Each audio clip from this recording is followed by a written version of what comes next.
Good morning, depending on which part of the world you're calling in from, and welcome to the Commonwealth Club of California's Forum on Asia-Pac Affairs.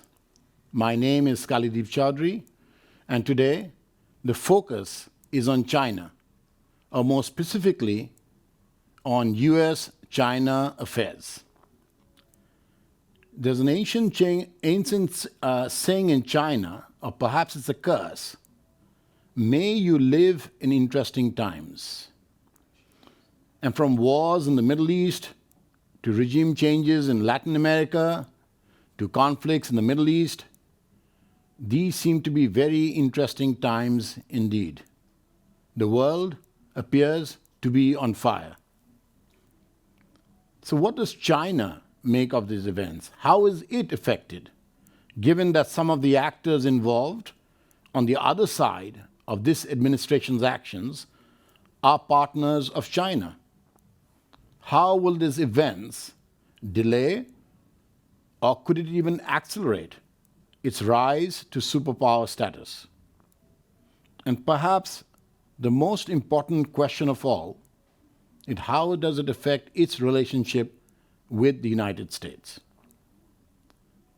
And so helping us understand the Chinese perspective is noted scholar and commentator on US-China policies, Dr. Shao Yuqin. Dr. Shao is the director of the Institute for Taiwan, Hong Kong, and Macau Studies and the senior research fellow of the Center for American Studies. She is frequently called upon to provide the US perspective to a Chinese audience and the Chinese perspective in the United States. And with that, I'd like to extend a very warm welcome to Dr. Shao. Dr. Shao, welcome to the Commonwealth Club. Welcome to this conversation. Thank you very much for having me here. Thank you. So, Dr. Shao, let me start off by saying, as you sit back and from your perspective, take a look at all the events that have been unfolding over the last year or so, what do you see as the main sticking points, as the main issues that revolve around US-China policies? To answer your question, I think we can divide the China-US relations into at least three levels or three perspectives. First of all, the China-US relation from the bilateral perspective. So we have the trade and economic issues. We have the technology export control issue. We have for example, the Taiwan question, which is Chinese national core interest. And also we have people-to-people exchanges between China and the United States. These days, the exchanges are not in a good situation. So these issues are on the bilateral level. And then we have the so-called those hotspot issues, or we can say they are regional issues. For example, in the Asia Pacific, the Korean Peninsula, and then the U.S. alliance in the region and its relationship with China. For example, Japan's relation with China. Of course, it's a kind of the so-called third-party factor in China-U.S. relations. And then, just like you said, Iran and Middle East, Ukraine, the conflict has prolonged, and then Venezuela and also Latin America. So those hotspot issues are also part of China-US relations these days. And then the third perspective is also, of course, the global level. For example, the global governance issue. Right now, the global governance has been challenged hugely. So I think China and US have to cooperate with each other. But because of a lot of difficult reasons, right now these two countries have not coordinate or cooperate on those issues. For example, cyberspace and also AI governance, climate change, or we can say those new domains, the deep sea, the outer space, the cyberspace. We need new rules for those new domains. And it's not a kind of only I think Washington focused too much on the so-called strategic competition. So it's very difficult for our two countries to have coordination and cooperation on those global governance issues. So we combine these three perspectives, these three levels together. So the current China-US relations is really complicated and has big global complications. But these are specific issues. If we put them together, I would say that the most important thing right now, the challenge for China-US relation, is Washington's perception about China. A lot of people in Washington, they think that China's goal is to challenge the US hegemon. But most of the Chinese people, and I don't think the Chinese government's policy is this. Our goal, if you read the Chinese document, official document, and also the CPC's official document, our goal is to become a mid-level modernized country in this mid of this century. So it's not about the United States, it's about China to become a modernized country and to make people have a happy life in China. So US is a part of the outside environment. So how to make the outside environment good or comfortable for China's overall modernization. This is the challenge for the Chinese government. So US is a part of the outside environment. Of course, it's one of the most important outside factors. Yeah. So thank you for that, Dr. Shao. Let's talk about each of the subjects, and let me address some of the comments that have come out of China in recent weeks regarding the action of this administration in both Venezuela and in Iran. Your president, President Xi Jinping, was quoted on Tuesday when he spoke to the Crown Prince of Abu Dhabi, saying that the world cannot risk reverting to the law of the jungle. Right. And it was inferred as the criticism of the US-Israeli war with Iran. He went on to say that maintaining the authority of international rule of law, not using it when it suits us and abandoning us when it does. What did he mean by that? I think China is a country loving peace. I think President Xi Jinping's words emphasize at least the following two parts. First of all, most of the sovereign countries, we need to implement our policy, implement our relation with the other countries based on international law. This is the principle of the United Nations. And if we put the international law aside and to adopt the law of jungles, then nobody is secure. No country is secure. I think this is very clear. The second part is that the Chinese government has raised the Global Security Initiative. The principle of that initiative is that no country should seek for those absolute security, which means that one country has 100% security, while your neighboring countries or the other countries would have no security. If you seek this kind of absolute security, then it will be impossible for you to have the real security. So I think right now, because of U.S.-Israel war on Iran not not based on international law. That's why it has very negative implication not only for Iran but for the whole region of Middle East and the countries in the Asia Pacific region. We are also very much concerned about the spillover impact on our region. Right now, our regional countries, for example, Vietnam. The Vietnam leader just will visit Beijing, I think, soon. And I think one of the priorities for Vietnam right now is the energy. because of the war in Middle East, uh, those Southeast Asian countries, Vietnam included, they are very energy dependent. So their economy has been hurt a lot. So they come to China, ask for help. So, so countries, when they launch certain military operations, they should keep other countries' interest in their mind. But right now, what we have seen in Washington's decision on the war on Iran is just America first.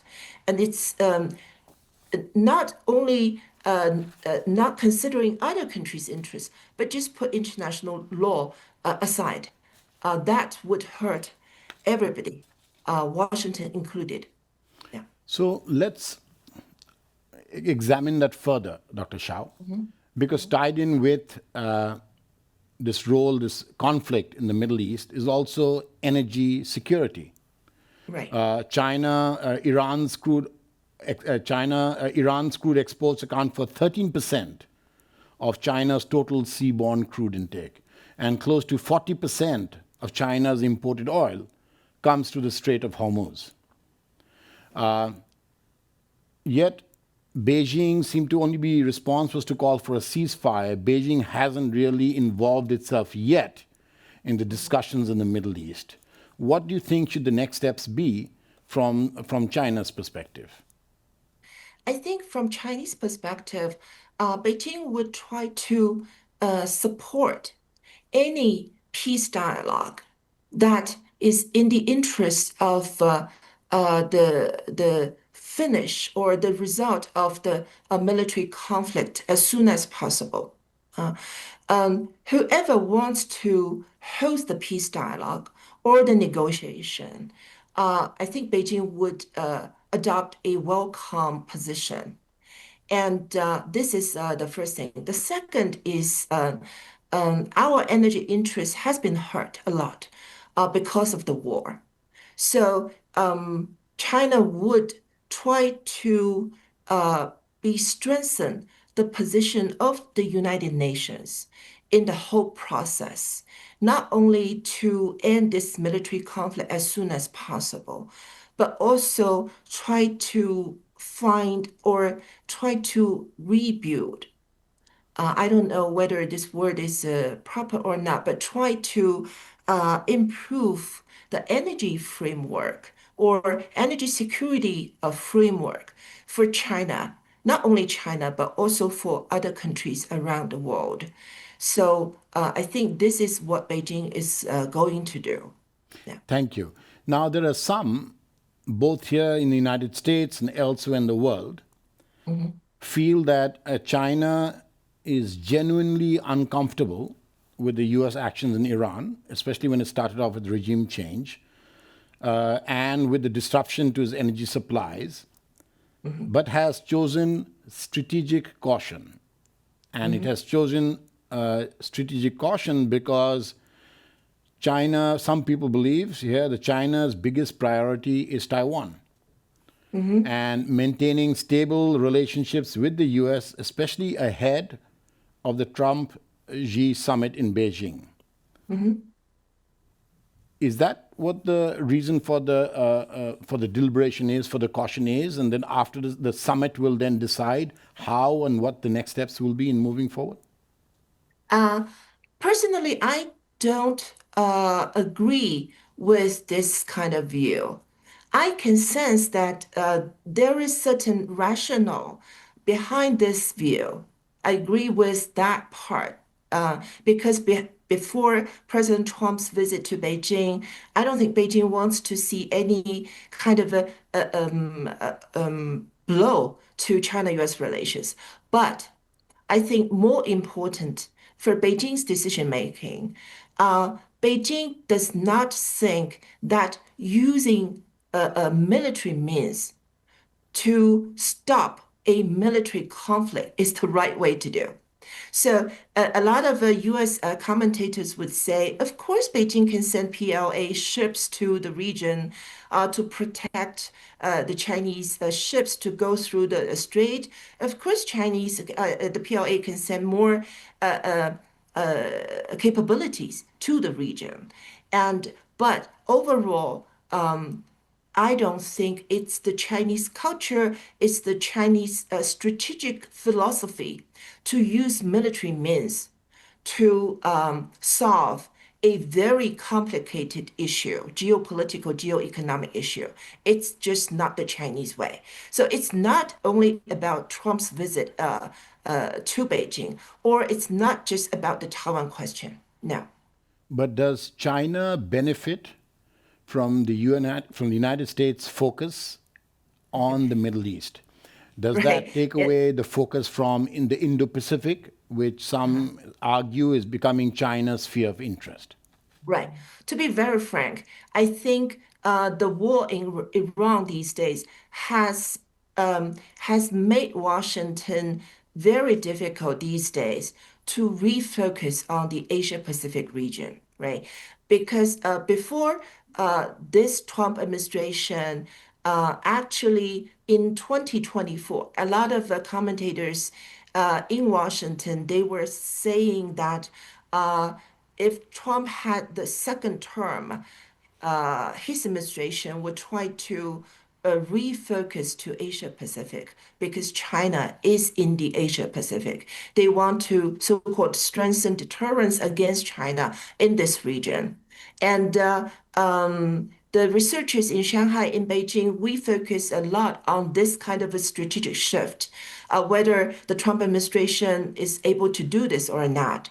And it's quite interesting. Last year, when the National Security Strategy Report released of the Trump administration, a lot of people here read that report and tried to understand what did the Trump administration try to do to in this region. So I would say the Western Hemisphere is their priority, of course, and then Asia Pacific is also one of the priorities. But right now, because a lot of people we just felt very surprised why President Trump just launched a military operation against Iran. Uh, Iran is such a huge country. How can you use a kind of a very short-term military operation to resolve a very complicated issue? But anyway, he started this operation, and this morning I just read the news that he said that he would end this end this war when he did the interview with the Fox News, I think. And but nobody knows what he's going to do tomorrow or the day after tomorrow. But overall, since the U.S. Military has shift their capability to the Middle East to focus on Iran. So right now in the Asia Pacific, I would say China has felt less burden at the current stage, of course. Yeah. So, Dr. Shao, you picked up an interesting point about the shifting policies and this shifting priorities.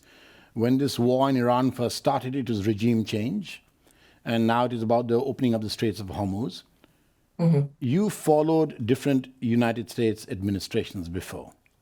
What do you or what does China think of this current administration of shifting policies? As you've just said, we don't know what's going to happen today. We don't know what's going to happen tomorrow. Is that a strategic calculation on the part of this administration, or is that something that genuinely makes Chinese policymakers uncomfortable?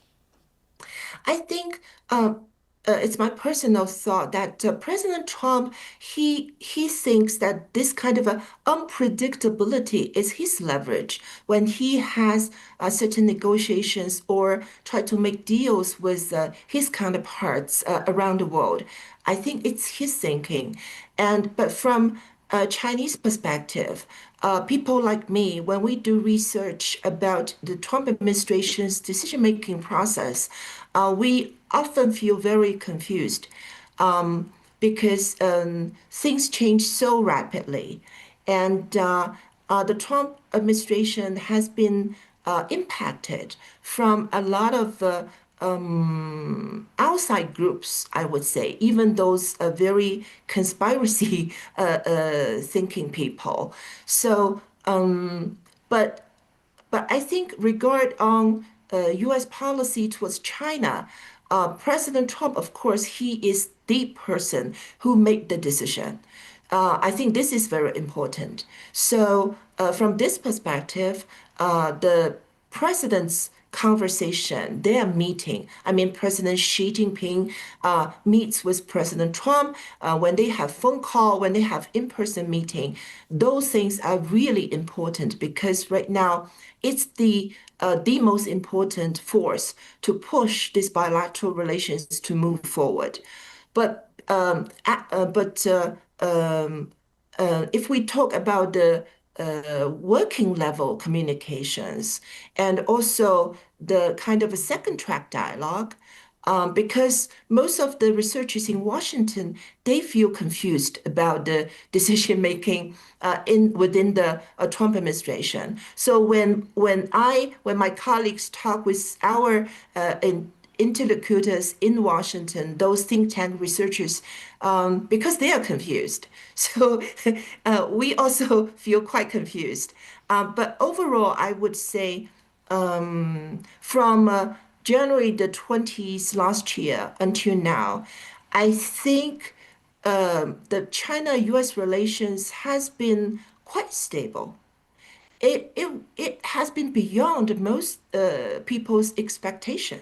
I would say if you talk to me in the end of 2024, I was very kind of a negative about the future or pessimistic about the future of these bilateral relations. But right now, I would say the overall bilateral is quite stable because it's a kind of a we just make the others choke points. Washington, they have the so-called the chip card. They have their export control on the chips, and then Beijing has the rare earth card. So it's not a very healthy stability, and it's also very fragile. But overall, this bilateral relation is still stable. Yeah. And Dr. Shao, from a Chinese perspective, as you look at the US actions in Venezuela, in Iran, in Ukraine, possibly in Cuba as well, Right. does China view this as a sign of strength, or does China see it as a sign of a declining power? I think it's a sign of declining power. Um, uh, but in China, we have a very hot debates regarding the U.S. overall strategy and the policy. So we have different ideas, different views. So I would just let you know my own views. I think uh, the United States is a very strong power. It's the strongest power right now in the world. So I don't agree with the kind of saying that the United States is declining. But as a hegemon, as a hegemonic country, the United States is declining because uh, its military action on Venezuela, on Iran, has already made its reputation down, declining. And also, those military actions has made the U.S. traditional allies opposing Washington's decision, Washington's actions. So if you look at Washington's, the United States war on Iran, those European countries, those NATO European members, quite some, they very openly, publicly oppose Washington's decision, like Spain, like Italy, right? Um, and also other countries, they try to keep distance with Washington. So the U.S. global alliance system is a very important part to support U.S. as a global hegemon. But the current disputes within that system is, I think it's a symbol of the declining of U.S. hegemon globally.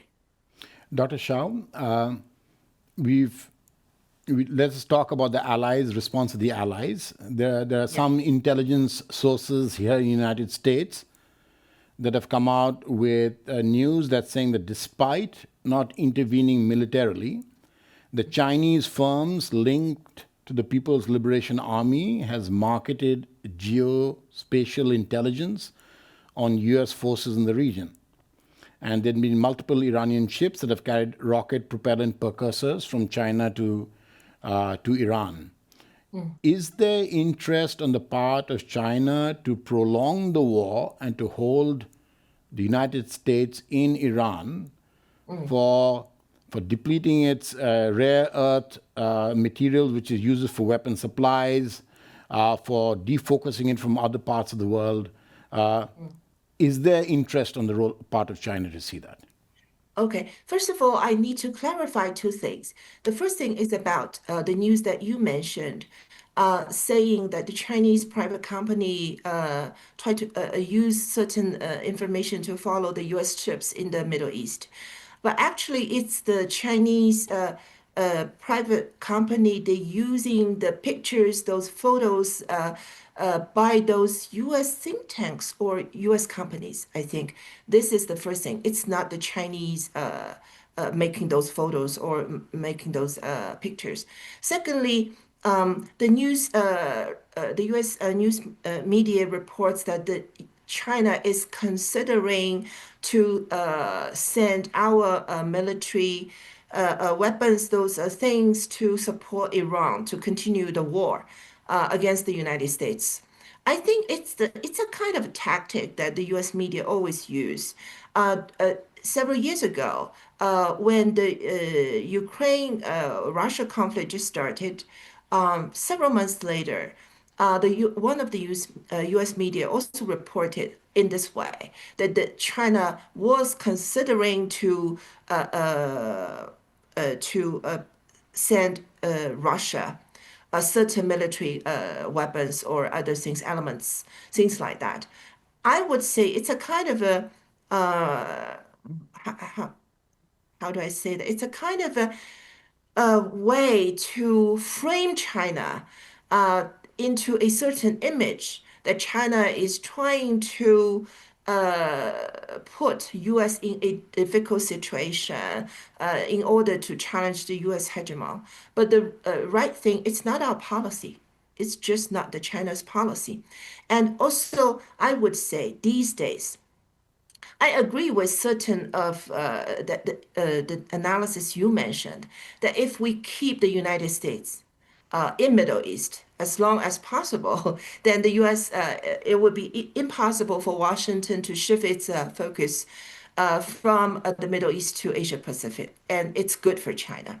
This kind of analysis, I can see certain logics behind that, but it's too simple and it looks it look at China's overall foreign policy only through a so-called U.S.-China strategic competition lens. And the so-called strategic competition between Washington and Beijing, it's by the definition of Washington. It's Washington's policy. So far, the Chinese government has never accepted this framework. Beijing has never said that we are now in a strategic competition with Washington. It's not our policy. We try to build a new type of major country relationship with the United States. And secondly, why I think that lens is too simple to look at China's foreign policy. Because as I said previously, that China's goal is try to be modernized, to be a modernized country. It's not about United States. It's about China. We try to be a strong country. We try to offer, the Chinese government try to offer better life for the Chinese people. So right now, China is a global trade country. We do a lot of trade with countries around the world. So if the Strait of Hormuz just stops at the current stage, the Chinese ships, other countries' ships cannot go through the strait. Chinese economy will be in a more difficult situation in the near future. It's not in China's interest. And and also our neighboring countries, most of the countries in Southeast Asia, in South Asia, in Northeast Asia, Japan, Korea, they are all trading countries. We want to have normal trade relationship with them. And right now, they are also in a very difficult situation because of this, of the war in Middle East. So this is right now the priority for Beijing, I think. It's not about our competition with the United States. And finally, the decision is made by Washington. It's not made by Beijing. If Washington really wants to have a kind of a strategic competition with China, then it's their decision to stop the war as soon as possible. If they really want to refocus on the Asia Pacific region, so it's their decision. It's not China's decision. Yeah. So thank you for that, Dr. Shao. So let me shift geographies for a second and let me talk about Venezuela. Yeah. Some Chinese analysts in the state media argued that the attack and the capture of President Nicolas Maduro was illegal and was one of the biggest threats to the rules based international order. And they felt that Washington had undermined its credibility in Latin America. As one noted analyst said, how can you trust a country that would deal with its weak neighbors this way? What is the perspective from China given that Venezuela was a key partner of China and that there was I think 3% of China's oil comes from Venezuela. So what was the official Chinese perspective on the removal of Maduro and what are the implications for the next few years? First of all, I agree with the comments that you raised from the Chinese analysts. For 100%, it's illegal. It's against international law, and it will hurt the United States' reputation. The U.S. South war is declining rapidly. This is the first thing. The second is the military action, the U.S. military action on Venezuela has had very negative impact on China's interests in Venezuela, and also our other interests, not only in Venezuela but also in the region, because the United States also put a lot of pressure on other regional countries, try to kind of so-called remind them about their relationship with Beijing. So it's a kind of a zero-sum game that Washington is going to do in Latin America with regard to their relation with Beijing. So Washington asked those regional countries to choose whether you are on Washington side or on Beijing side. And that put those regional countries in a very difficult situation. And I don't think it's in the United States' interest to do that. Thirdly, I would say so far, the current Venezuela government still try to have a normal and a good relationship with China.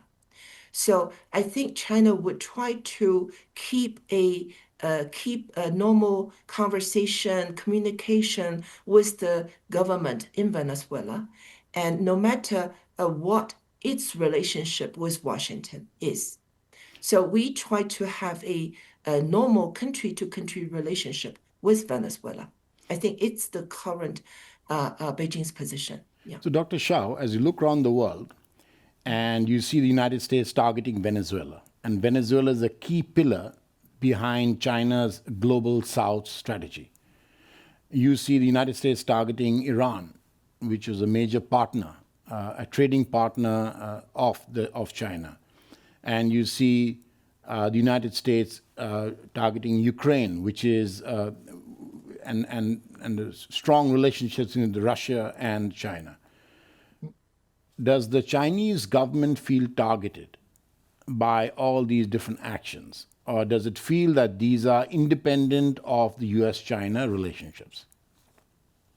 Of course not. I don't think they are independent from China-US relations.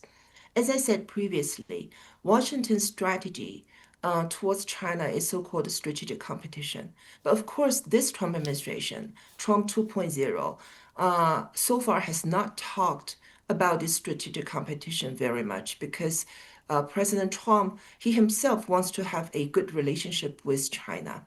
So those people within his administration, those so-called China hawks, they don't want to make their boss angry, so they don't publicly talk about the so-called strategic competition very much. But if we look at their policy towards Ukraine, Venezuela, Iran, I would say that within or behind those policies, there is uh, certain elements that the United States wants to compete with China to have more geostrategic influence or a kind of a sphere of influence competition is behind those policies.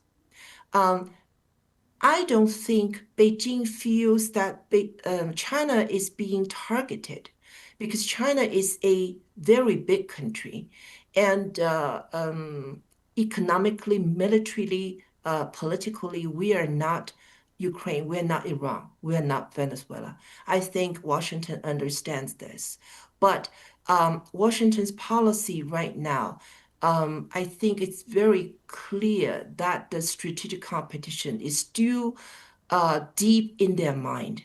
When they look at China, they think about China-US competition in Middle East, the competition in Western Hemisphere, also competition to attract the so-called global South. But it's quite interesting that those military operations that Washington has conducted these days actually is not helping Washington to attract more from the global South. I would say most of the countries in the group of global South, they are opposing Washington's military actions. Thank you for that, Dr. Shah. But there were some, especially in China, who saw parallels between the US actions in Venezuela and the potential for China's action on Taiwan. You recently had the leader of the opposition party from Taiwan visiting Beijing. And the parallels are that there was a military buildup that was followed by the ouster of a leader that was deemed illegitimate by either Washington or, in China's case, in Taiwan. And that this assertion was that U.S. was in charge, that President Trump made, that the United States was in charge of Venezuela, could be an inspiration behind China's own claim over Taiwan. What do you think? What do you think about that? Okay, this is a good question. And I would say most of the people who support this kind of idea, this kind of analysis, they don't really understand Beijing's policy towards Taiwan. And also, they don't understand the history of the Taiwan question. First of all, Taiwan is not a country. Taiwan is a part of China. This is very clear. And recently, I was in Washington participating in discussion on China-US relations, and I was asked about kind of the same question. And my first sentence is Taiwan is not a country, and the audience just laughed. And I would say that some people they are pretending to not understand the status of Taiwan. But from our perspective, of course, Taiwan is a part of China. It's not an independent country. So U.S. military action against Venezuela, it's a kind of a military dispute between two sovereign countries. So that's why we say Washington's action is against the international law. And on our relations, the Chinese mainland relations with Taiwan, I think it's very clear that the two sides across the strait belong to one China. This is the first thing. The second is the current DPP authorities in Taiwan, their policies towards the Chinese mainland is very negative. We call it the new two-state theory because they don't recognize that the two sides belong to one China. And more importantly, the DPP authorities right now in Taiwan, they are trying to stop the normal people-to-people exchanges between the two sides across the strait. So people like me, a think tank researcher, after the pandemic, I just cannot visit Taiwan these days. And for another good example is SIS, who I work in the Shanghai Institute for International Relations. We have held annual conference with one esteemed university in Taiwan. That annual conference has lasted for more than 20 years. So it's a very long time cooperation between SIS and that university in Taiwan. But because of DPP authorities' policy, that we just cannot go to Taiwan to have the conference. So the practice is one conference in Shanghai, and the next year we go to Taiwan to have the conference there. But since we just cannot go there, so, and it's more and more difficult for our Taiwan colleagues to visit Shanghai and to visit the mainland. So the policy right now of the DPP authorities is very negative, very bad.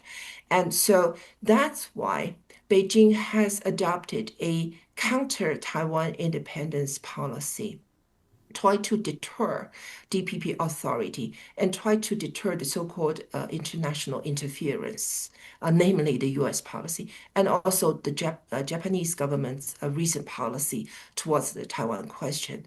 So we just cannot compare the Taiwan question with what the United States has been doing in Venezuela.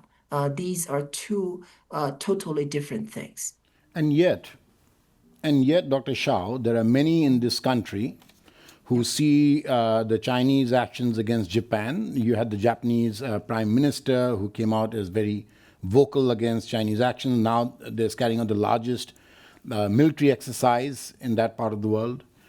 You have the people from the Philippines talking about Chinese intrusion in Vietnam, talking about Chinese intrusion into the South China Sea, Right. and building bases, military strong fortified bases, and some might argue being very belligerent. Is that the action of a neighbor that wants peace and prosperity in the region? It's also a very good question. I would say that China's policy is we have disputes with Philippines, with Vietnam on the South China Sea issue, and also we have different understanding on the Taiwan question with Japan, right? So the disputes, the differences are on the table. Beijing is very clear about that. So Beijing's policy is we try to shelve the differences, try to shelve the disputes, and make co-development, joint development of the resources in the South China Sea. But then those countries, they try to do or develop those resources by themselves. And then, so Beijing's way is try to have negotiation with them. But if they did not want to come to the table to have the real negotiation with Beijing and also try to bring outsiders into this region to bring more military element into this issue, then Beijing's way is try to strengthen our deterrence capability. So I have had this debate with my US colleagues recently because the US narrative and also some regional countries' narrative is that Beijing is trying to use coercive diplomacy to put pressure on those countries to protect Chinese national interests. But my argument is that Our policy is not coercive diplomacy. Our policy is deterrence. Try to strengthen our deterrence strategy against those countries. For example, the Japanese Prime Minister Takaichi, she irresponsibly said those words in the Diet the end of last year and called China as as an existential threat to Japan. And so those words are not aligned with Japanese government's policy towards the Taiwan question and are against the Chinese, Japanese, the two governments' agreement, which is the political basis or foundation of China-Japan bilateral relations. So the Chinese government, we have used diplomatic ways, put diplomatic pressure, economic pressure on Japan, try to push the Japanese government to say that the words by the prime minister is wrong and try to repeat what the Japanese government policy is. But then, so far, the Japanese government has not done that. So we try to strengthen our deterrence capability is to not let the situation to get worse. So I often raise the example of the former Speaker of the House, Nancy Pelosi's visit to Taiwan. Before her visit, the Chinese government, our foreign ministry, our Taiwan Affairs Office, our defense ministry, our PLA Eastern Theater had repeatedly warned against the visit. It was a kind of a deterrence. But then at that time in Washington, nobody listened. Some people understood that was the message from Beijing, but most of the people in Washington, they didn't understand, they didn't truly listen to Beijing's message. Then after Pelosi's visit, Beijing started a huge military exercise in the Taiwan Strait, which that deterrent was very effective because at that time there was a Taiwan Policy Act. The bill was on the Capitol Hill. Within that bill, there were certain elements, very symbolic things, very bad things in that bill. If the bill got passed, I think China, US would go to war.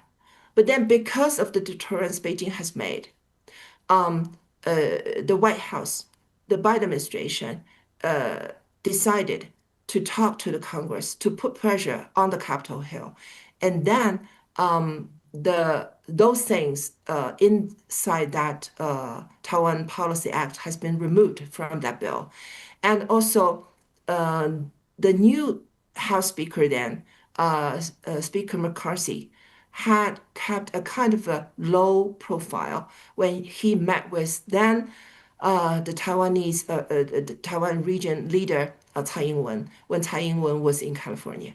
So that case has told the Chinese government and also researchers like me that we have to strengthen our deterrence capability, not only the economic deterrence capability, but also the military one. So in all, I don't think that our policy is coercive because we are just trying to respond to other countries' policy. It's not by our initiative.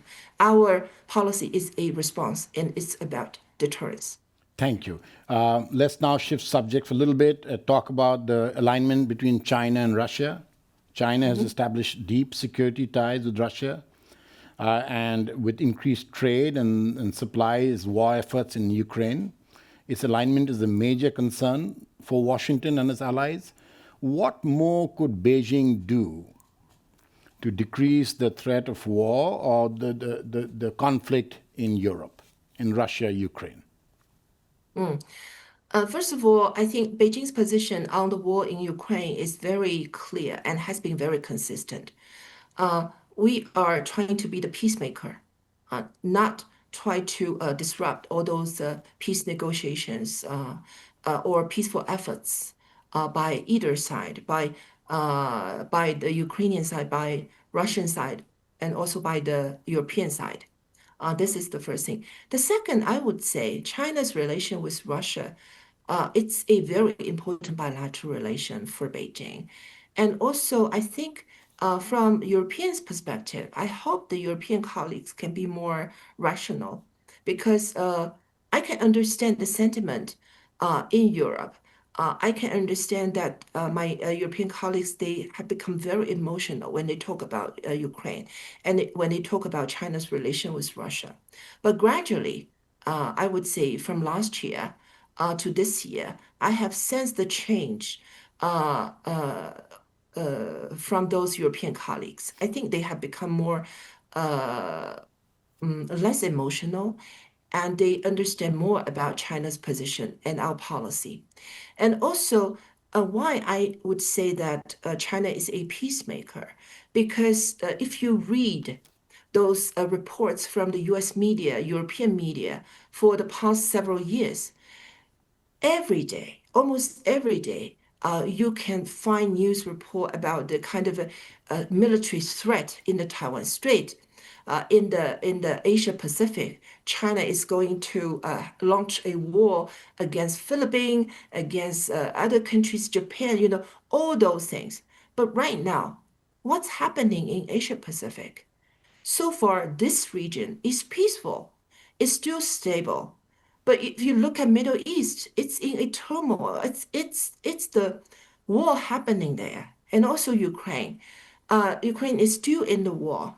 So it's not China's policy. China's policy is the right policy. It's the US policy has made all those wars happening. And about China's relation with Russia, I would say Washington should really rethink about its policy. Why? It has pushed China and Russia have closer relationship, have more strengthened their bilateral relations. Why? It's uh, it's the question that Washington should think more. It's not Beijing's mistake. It's not Moscow's mistake. I would say, right?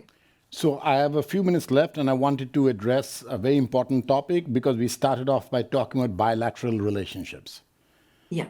Was China surprised when Washington imposed those tariffs on Beijing? And what was the I was reaction, and what do you hope to see as outcomes? right. I would say during Trump first term, 1.0, at that time, Beijing was really surprised about the tariffs. It was a kind of crazy things.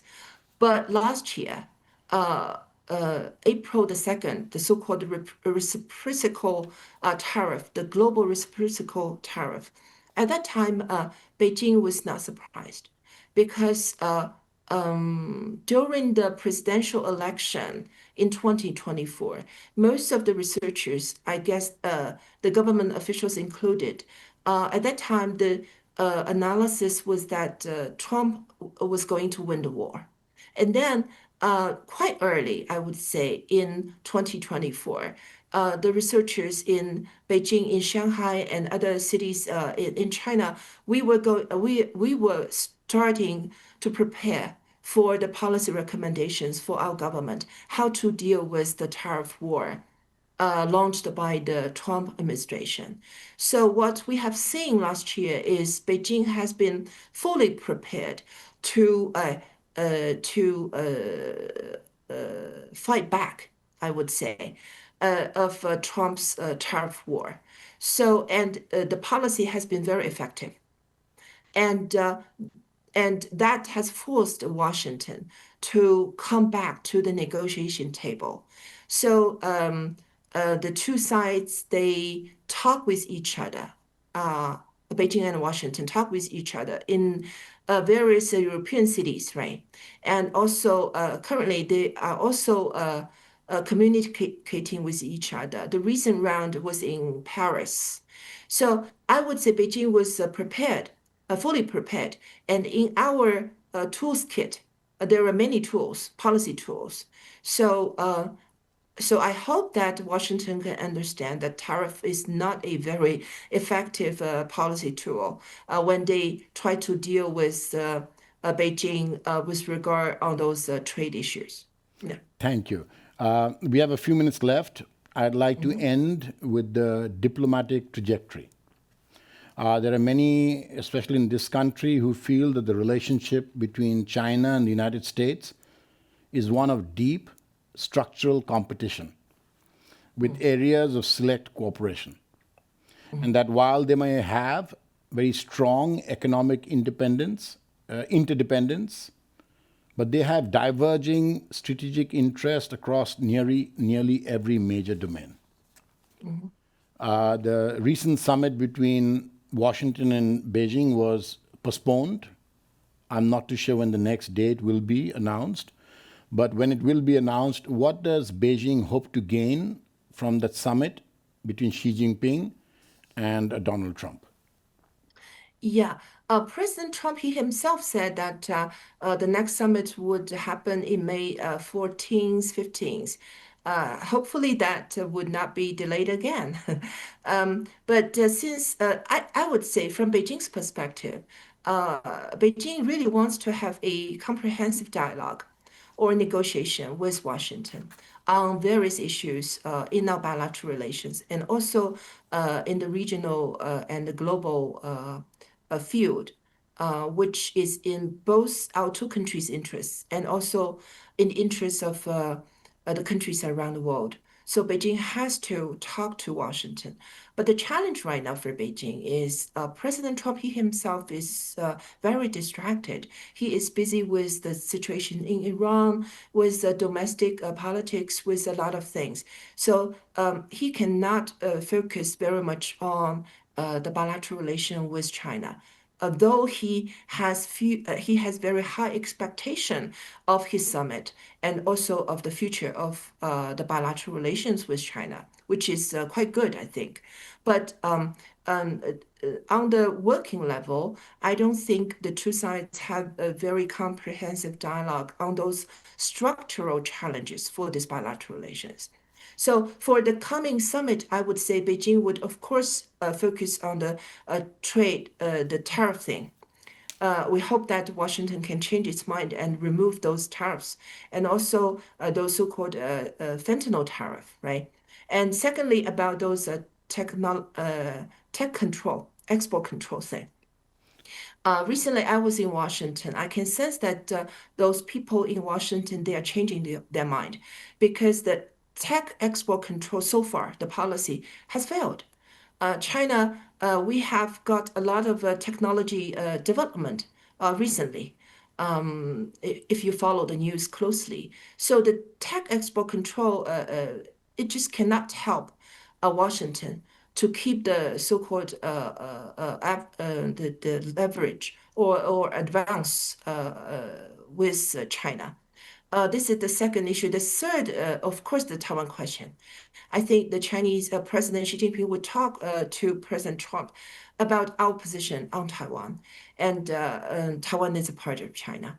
And of course, President Trump, I think he understands the seriousness and the importance of the Taiwan question.